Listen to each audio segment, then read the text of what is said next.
حج کی 3 قسمیں ہیں۔ ایک افراد، صرف حج کی نیت سے احرام باندھنا۔ نمبر 2 قران حج اور عمرہ۔ جو قران ہے اس میں حج اور عمرہ دونوں کی ایک ساتھ نیت کر کے احرام باندھنا۔ ان دونوں میں حج کی ادائیگی سے پہلے احرام کھولنا جائز نہیں۔ نمبر 3 حج تمتع۔ ان میں بھی حج اور عمرہ دونوں کی نیت ہوتی ہے، لیکن پہلے صرف عمرے کی نیت سے احرام باندھا جاتا ہے اور عمرہ کر کے احرام کو کھول دیا جاتا ہے، اور پھر 8 ذی الحجہ کو حج کے لیے مکہ سے ہی دوبارہ احرام باندھا جاتا ہے۔ حج قران اور حج تمتع دونوں میں ایک قربانی دینی پڑتی، اور یعنی حدود حرم میں یا اتنی مسافت پر رہنے والے ہوں کہ ان کے سفر پر قصر کا اطلاق نہ ہوتا ہو۔ اپنے رب کا فضل تلاش کرو، یعنی اسباب تجارت پاس رکھو تو تم پر کوئی گناہ نہیں۔ پھر جب تم عرفات سے لوٹو تو مشعر الحرام کے نزدیک یعنی مزدلفہ میں اللہ تعالیٰ کا ذکر کرو، اور اس کا ایسے ذکر کرو جیسے اس نے تمہیں ہدایت دی، حالانکہ اس سے پہلے تم محض ناواقف تھے۔ پھر تم اس جگہ سے لوٹو جس جگہ سے یعنی عرفات سے سب لوگ لوٹتے ہیں، اور اللہ تعالیٰ سے مغفرت چاہو، بے شک اللہ تعالیٰ بخشنے والا اور رحم کرنے والا ہے۔ پھر جب تم ارکان حج ادا کر چکو تو اللہ تعالیٰ کا ذکر کرو جیسے کہ تم اپنے باپ دادا کا ذکر کیا کرتے تھے، یا اس سے بھی زیادہ ذکر کرو۔ سو بعض آدمی یعنی کافر ایسے ہیں جو کہتے ہیں کہ اے ہمارے رب، ہم کو سب کچھ دنیا میں دے دے، اور ان کے لیے آخرت میں بوجہ انکار آخرت کے کوئی حصہ نہیں۔ اور بعض آدمی ایسے مومن ہیں جو کہتے ہیں کہ اے ہمارے رب، ہمیں دنیا میں بھلائی اور آخرت میں بھی بھلائی دے، اور ہمیں دوزخ کے عذاب سے بچا لے۔ یہی لوگ ہیں جن کو ان کے اعمال کے باعث دونوں جہانوں میں بڑا حصہ ملے گا، اور اللہ تعالیٰ جلد حساب لینے والا ہے۔ اور تم اللہ تعالیٰ کو گنتی کے چند مقرر دنوں میں بآواز بلند یاد کرو، یعنی احرام تشریق 11، 12 اور 13 ذی الحجہ میں۔ سو 2 دن کی جلدی کرنے والوں پر کوئی گناہ نہیں، اور جس نے تاخیر کی اس پر بھی کوئی گناہ نہیں۔ یہ ان کے لیے ہے جو ڈرتا رہے، اور تم اللہ تعالیٰ سے ڈرتے رہو اور یقین رکھو تم اس کی طرف جمع کیے جاؤ گے۔ اور لوگوں میں سے بعض کی دنیاوی زندگی کے امور میں بات چیت آپ صلی اللہ علیہ وسلم کو خوب بھلی لگتی ہے، اور وہ اپنے دل کی بات پر اللہ تعالیٰ کو گواہ بناتا ہے، حالانکہ وہ سخت جھگڑالو ہے۔ اور جب وہ آپ صلی اللہ علیہ وسلم کی مجلس سے لوٹ کر جاتا ہے تو اس دوڑ دھوپ میں پھرتا ہے کہ زمین یعنی ملک میں کوئی فساد کرے اور کسی کی کھیتی اور جان تباہ کرے، اور اللہ تعالیٰ فساد کو ناپسند کرتا ہے۔ اور جب اس سے کہا جاتا ہے کہ اللہ تعالیٰ سے ڈرو تو اس کو غرور اور زیادہ گناہ پر آمادہ کر دیتا ہے، تو اس کے لیے جہنم کافی ہے، اور یقیناً بہت برا ٹھکانہ ہے۔ اور لوگوں میں سے بعض ایسے ہیں جو اللہ تعالیٰ کی رضا حاصل کرنے کے لیے اپنی جان بیچ ڈالتے ہیں، مثلاً حضرت صہیب رومی رضی اللہ تعالیٰ عنہ۔ اور اللہ تعالیٰ اپنے بندوں کے حال پر نہایت مہربان ہے۔ اے ایمان والو، اسلام میں پورے داخل ہو جاؤ اور شیطان کے قدموں کی پیروی مت کرو، بے شک وہ تمہارا کھلا دشمن ہے۔ سو اگر تمہارے پاس واضح احکام آ جانے کے بعد بھی پھسل گئے تو جان لو اللہ تعالیٰ غلبہ اور حکمت والا ہے۔ کیا وہ لوگ صرف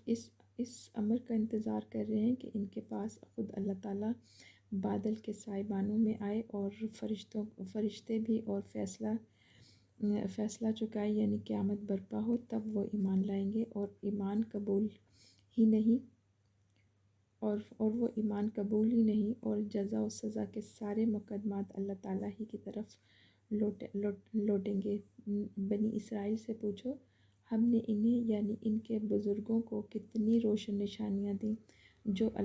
شخص اللہ تعالیٰ کی نعمت یعنی واضح دلائل کو ان کے پاس پہنچنے کے بعد بدل دیتے ہیں، تو یقیناً اللہ تعالیٰ ایسے شخص کو سزا دیتے ہیں۔ کافروں کے لیے دنیا کی زندگی خوب آراستہ کی گئی اور اسی وجہ سے وہ ایمان والوں پر ہنستے ہیں، اور پرہیزگار لوگ قیامت کے دن ان سے اعلیٰ مقام پر ہوں گے، اور اللہ تعالیٰ جسے چاہتا ہے بے حساب روزی دیتا ہے۔ دراصل لوگ ایک ہی امت تھے، یعنی توحید پر تھے۔ پھر اللہ تعالیٰ نے خوشخبری سنانے والے اور ڈرانے والے نبی بھیجے، ان کے ساتھ سچی کتابیں نازل کی تاکہ لوگوں کو ان امور کا فیصلہ ہو جائے جن میں انہوں نے اختلاف کیا، اور صرف انہوں نے جنہیں کتاب دی گئی تھی اپنے پاس واضح احکام آ چکنے کے بعد آپس میں بغض و عناد کی وجہ سے اس میں اختلاف کیا۔ پس اللہ تعالیٰ نے اپنے حکم سے ایمان والوں کو اس اختلاف میں بھی حق کی طرف ہدایت دی، اور اللہ تعالیٰ جس کو چاہے سیدھے راستے کی طرف ہدایت کرتا ہے۔ کیا تم یہ خیال کرتے ہو کہ جنت میں بغیر کسی مشقت سے گزرے داخل ہو جاؤ گے، اور جب کہ ابھی تم پر ایسی مشکل نہیں آئی جیسی تم سے پہلے لوگوں پر آئی؟ انہیں بیماریاں اور مصیبتیں پہنچی، اور وہ یہاں تک جھنجھوڑے گئے کہ ان کے رسول تک اور ان کے ساتھ ایمان لائے تھے بے تاب ہو کر کہنے لگے اللہ تعالیٰ کی مدد کب آئے گی؟ یاد رکھو اللہ تعالیٰ کی مدد بہت قریب ہے۔ وہ آپ صلی اللہ علیہ وسلم سے پوچھتے ہیں کہ ثواب کے لیے کیا خرچ کریں؟ آپ صلی اللہ علیہ وسلم کہتے ہیں جو مال تم خرچ ناگوار ہے، اور ممکن ہے کہ تم ایک چیز ناپسند کرو اور وہ تمہارے لیے بہتر ہو، اور ممکن ہے کہ تم ایک چیز کو پسند کرو اور تمہارے لیے بری ہو، اور اس کی حقیقت اللہ تعالیٰ جانتے ہیں اور تم نہیں جانتے۔ اور وہ آپ صلی اللہ علیہ وسلم سے حرمت والے مہینے رجب، ذوالقعدہ، ذی الحج اور محرم میں جنگ کے بارے میں پوچھتے ہیں، تو آپ صلی اللہ علیہ وسلم کہہ دیں اس میں جنگ کرنا بڑا گناہ ہے، اور اللہ تعالیٰ کے راستے سے روکنا اور اس کو اللہ تعالیٰ کو نہ ماننا، اور مسجد الحرام سے روکنا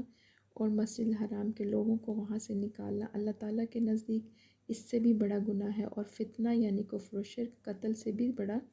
گناہ ہے۔ وہ ہمیشہ تم سے لڑتے رہیں گے یہاں تک کہ اگر وہ کر سکیں تو تمہیں تمہارے دین سے مرتد کر دیں، اور تم میں سے جو اپنے دین سے پھر جائے وہ کفر ہی کی حالت میں مرے، تو یہی لوگ ہیں جن کے اعمال دنیا میں اور آخرت میں ضائع ہو گئے، اور یہی لوگ جہنمی ہیں اور اس میں ہمیشہ رہیں گے۔ بے شک جو لوگ ایمان لائے اور انہوں نے ہجرت کی اور اللہ تعالیٰ کی راہ میں جہاد کیا، یہی لوگ اللہ تعالیٰ کی رحمت کی امید رکھتے ہیں، اور اللہ بخشنے والا اور رحم کرنے والا ہے۔ لوگ آپ صلی اللہ علیہ وسلم سے شراب اور جوئے کے بارے میں پوچھتے ہیں، آپ صلی اللہ علیہ وسلم کہہ دیں ان دونوں میں بہت بڑا گناہ ہے، اور لوگوں کے لیے کچھ فائدہ بھی ہے، لیکن ان کا گناہ ان کے فائدے سے بہت بڑا ہے۔ اور آپ صلی اللہ علیہ وسلم سے پوچھتے ہیں کہ خیرات کے کاموں میں کتنا خرچ کریں؟ آپ صلی اللہ علیہ وسلم کہہ دیں تمہاری ضرورت سے زائد چیز۔ اسی طرح اللہ تعالیٰ تمہارے لیے اپنے احکامات صاف صاف بیان کرتا ہے تاکہ تم دنیا اور آخرت کے معاملات میں ان احکام کی روشنی میں غور و فکر کرو۔ اور آپ صلی اللہ علیہ وسلم سے یتیموں کے بارے میں پوچھتے ہیں، آپ صلی اللہ علیہ وسلم کہہ دیں کہ ان کی خیر خواہی بہتر ہے، اور اگر تم ان کا خرچ اپنے خرچ میں ملا بھی لو تو بھی فکر کی بات نہیں، کیونکہ وہ تمہارے دینی بھائی ہیں، اور اللہ تعالیٰ خرابی کرنے والے اور اصلاح کرنے والے کو خوب جانتا ہے۔ اور اگر اللہ تعالیٰ چاہتا تو تمہیں مشقت میں ڈال دیتا، یعنی تمہیں ان کا خرچ اپنے خرچ میں ملانے کی اجازت نہ دیتا۔ بے شک اللہ تعالیٰ غالب اور حکمت والا ہے۔ اور مشرک عورتوں سے نکاح نہ کرو جب تک کہ وہ مسلمان نہ ہو جائے، اور ایک مسلمان لونڈی کسی مشرک عورت سے بہتر ہے، گویا وہ مشرک عورت تمہیں اپنے مال یا جمال سے بھلی بھی لگے، اور اپنی عورتوں کو کافر مردوں کے نکاح میں مت دو جب تک کہ وہ مسلمان نہ ہو جائیں، اور ایک مسلمان غلام ایک مشرک مرد سے بہتر ہے، گو وہ مشرک مرد اپنے مال وغیرہ سے تمہیں بھلا لگے۔ یہ مشرک تو دوزخ کی طرف بلاتے ہیں، اور اللہ تعالیٰ اپنے حکم سے جنت اور بخشش کی طرف بلاتا ہے، اور اللہ تعالیٰ اپنے احکام لوگوں کے لیے صاف صاف بیان کرتا ہے تاکہ وہ نصیحت حاصل کریں۔ اور آپ صلی اللہ علیہ وسلم سے حالت حیض کے بارے میں پوچھتے ہیں، آپ صلی اللہ علیہ وسلم کہہ دیں وہ گندگی ہے، بس تم حیض کے دوران عورتوں سے صحبت کرنے سے الگ رہو، اور جب تک وہ حیض سے پاک نہ ہو جائیں ان کے قریب مت جاؤ۔ پھر جب وہ پاک ہو جائیں تو ان سے صحبت کرو جس جگہ سے تم اللہ تعالیٰ سے اجازت دی ہے، یعنی آگے کے موقع سے۔ بے شک اللہ تعالیٰ توبہ کرنے والوں اور پاک صاف رہنے والوں کو دوست رکھتا ہے۔ تمہاری بیویاں تمہاری کھیتیاں ہیں، پس تم اپنی کھیتی میں جہاں سے چاہو آؤ، مگر آخرت کو نہ بھولو، بلکہ اپنے لیے آئندہ کے واسطے کچھ اعمال صالح بھیجو اور اللہ تعالیٰ سے ڈرتے رہو اور یقین رکھو بے شک اللہ تعالیٰ کے سامنے پیش ہونے والے ہو۔ اور آپ صلی اللہ علیہ وسلم ایمان والوں کو خوشخبری دیں کہ وہ آخرت میں کامیاب ہوں گے، اور اللہ تعالیٰ کے نام کو اپنی قسموں کا اس طرح نشانہ نہ بناؤ کہ تم بھلائی اور پرہیزگاری اور لوگوں کے درمیان صلح کرانے کو چھوڑ دو۔ مثلا غصے میں یہ قسم نہ کھاؤ کہ میں فلاں کے درمیان صلح نہیں کراؤں گا، یعنی ایسی قسم توڑ دو اور کفارہ ادا کرو۔ اللہ تعالیٰ سننے والا اور جاننے والا ہے۔ اللہ تعالیٰ تمہیں تمہاری غیر ارادی قسموں پر نہیں پکڑتا، ہاں ان قسموں پر پکڑتا ہے جو تمہارے دلوں کا فعل ہے، اور اللہ تعالیٰ بخشنے والا اور بردبار ہے۔ ان لوگوں کے لیے جو اپنی بیویوں کے پاس نہ جانے کی بلا قید مدت یا 4 ماہ یا زائد مدت کے لیے ہے قسم کھاتے ہیں، ان کے لیے 4 ماہ کی مہلت ہے۔ پس اگر ان 4 ماہ کے اندر یہ لوگ اپنی قسم توڑ کر بیوی کی طرف رجوع کر لیں تب نکاح نہیں ٹوٹے گا، بے شک اللہ تعالیٰ بخشنے والا رحم کرنے والا ہے۔ اور اگر انہیں طلاق کا ہی ارادہ کر لیا ہے تو اللہ تعالیٰ سننے والا اور جاننے والا ہے۔ اور طلاق یافتہ عورتیں اپنے آپ کو 3 حیض ختم ہونے تک نکاح سے روکے رکھیں، اور یہ ان کی عدت کہلائے گی، اور اس کے لیے یہ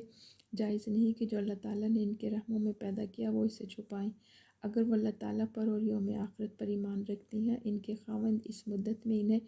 لوٹا لینے کا حق رکھتے ہیں، بشرطے کہ ان کا ارادہ اصلاح کا ہو، اور عورتوں کے لیے ویسے ہی حقوق ہیں جیسے ان پر مردوں کے ہیں۔ اچھائی طلاق 2 بار تک ہے، یعنی وہ طلاق جس میں خاوند کو رجوع کا حق حاصل ہے وہ 2 مرتبہ ہے، یا پھر یا تو اچھائی کے ساتھ اسے رکھ لے یا حسن سلوک کے ساتھ رخصت کر دے، اور یہ تمہارے لیے جائز نہیں کہ تم نے انہیں دیا ہے جس میں مہر بھی شامل ہے، اس میں سے کچھ واپس لے لو، سوائے اس کے کہ دونوں کو ڈر ہو کہ اللہ تعالیٰ کی حدود قائم نہ رکھ سکیں۔ پس اگر تم ڈرو کہ وہ دونوں اللہ تعالیٰ کی حدود قائم نہ رکھ سکیں گے تو عورت چھٹکارا حاصل کرنے کے لیے کچھ دے ڈالے، مثلا مہر کا کچھ حصہ یا پورا مہر، بشرطے یہ رقم پورے مہر سے تجاوز نہ کرے، تو ان میں دونوں پر گناہ نہیں، یہ اللہ تعالیٰ کی حدود ہیں، پس ان کے آگے نہ بڑھنا، اور جو اللہ تعالیٰ کی حدود سے آگے بڑھتا ہے پس وہ ظالم ہے۔ پھر اگر اس کو تیسری بار طلاق دے دی تو وہ عورت اس کے لیے اس کے بعد حلال نہیں جب تک کہ وہ اس کے علاوہ کسی دوسرے خاوند سے نکاح کر لے، اور پھر اگر وہ طلاق دے دے اور اس کی عدت بھی گزر جائے تو پھر پہلے خاوند اور اس عورت میں کوئی گناہ نہیں کہ وہ دوبارہ آپس میں نکاح کر کے پھر مل جائیں، بشرطے دونوں کو اپنے اوپر اعتماد ہو کہ آئندہ اللہ تعالیٰ کی حدود قائم رکھیں گے، اور یہ اللہ تعالیٰ کی حدود ہیں، انہیں دانش مندوں کے لیے واضح کر رہا ہے۔ اور جب تم عورتوں کو طلاق دے دو پھر وہ اپنی مدت کے قریب پہنچ جائیں تو آپ ان کو اچھی طرح بساؤ یا بھلائی کے ساتھ رخصت کر دو، اور ان کو ستانے کے لیے نہ روکو تاکہ تم ان پر زیادتی کرو، اور یہ جو کرے گا سو بے شک اس نے اپنے اوپر ظلم کیا، اور تم اللہ تعالیٰ کے احکام کا مذاق نہ اڑاؤ، اور تم پر اللہ تعالیٰ کے احسان کو اور خصوصاً اس کتاب و حکمت کو جو اس نے تمہیں نصیحت کے لیے نازل کی یاد رکھو، اللہ تعالیٰ سے ڈرتے رہو اور یقین رکھو اللہ تعالیٰ ہر چیز کو خوب جاننے والا ہے۔ اللہ تعالیٰ نے میاں بیوی کے تعلق کو نہایت خوبصورتی سے کھیتی سے تشبیہ دی ہے، اور جب تم اپنی عورتوں کو طلاق دو اور وہ اپنی میعاد عدت پوری کر چکے تو تم ان کو اپنے خاوندوں سے نکاح کرنے سے نہ روکو جب وہ آپس میں دستور کے مطابق راضی ہوں، یہ اس کو نصیحت کی جاتی ہے جو اللہ تعالیٰ پر اور یوم آخرت پر یقین رکھتا ہے۔ اس نصیحت کو قبول کرنا تمہارے لیے زیادہ صفائی اور پاکیزگی کی بات ہے، اور اللہ تعالیٰ جانتے ہیں تو تم نہیں جانتے کہ تمہاری بہتری کس میں ہے۔ اور مائیں اپنی اولاد کو پورے 2 سال دودھ پلائیں جن کا ارادہ دودھ پلانے کی مدت بالکل پوری کرنے کا ہو،